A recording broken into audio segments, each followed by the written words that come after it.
చేయగలిగినటువంటి వ్యవసాయం మనం పండించగలిగిన కాడికి పండిస్తే రైతులకు మంచిది. అనవసరంగా ఆ గంజాయి సాగులోకి పోయి ఇన్స్టంట్ రైతు అంటేనే అది ఆశలతోటి భవిష్యత్తు మీద ఆశలతోటి బతికేటాయని ఇవాళ నాటే ప్రకృతి దేవుని మీద భారం వేసేసి ఆడ పంట ఎత్తావు వచ్చినప్పుడు చేతికి అంతే అది నిందా ఇంట్లోకి జోబులకు అకౌంట్లకు పైసలు వచ్చేదాకా నమ్మకం ఉండదు. ఇది ఇన్స్టాంట్గా డబ్బులు వస్తాయని చెప్పేసి తక్షణం అప్పటికప్పుడు పైసలు రావాలి రాత్రి పైసలు రావాలని ఆలోచించకూడదు. రైతులంతా కూడా ఇబ్బంది వరకుర్రి.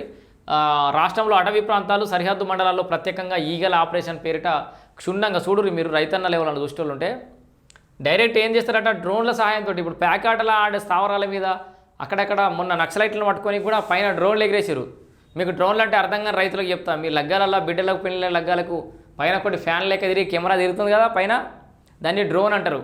అది ఎంత మీదికన్నా ఎగురుతుంది ఎంత చుట్టానే తిరుగుతుంది బాయిలు ఉండని సముద్రం ఉండని అది కథ కారకని ఏదైనా కానీ ఎన్ని 15 కిలోమీటర్లు ఎత్తుకుపోతాట. ఇక మా కెమెరామెన్ చెప్తుంది 15 కిలోమీటర్ల ఎత్తు ఆడికి వెళ్ళి నీ పొలం కాదు నీ ఊరు నీ మండలం మొత్తం కవర్ చేస్తుంది అది. అట్లా ఏ మూలకు మీరు గంజాయి పండించినా ఏం చేసినా దొరికిపోతారు. అనవసరంగా ఇబ్బంది పడతారు.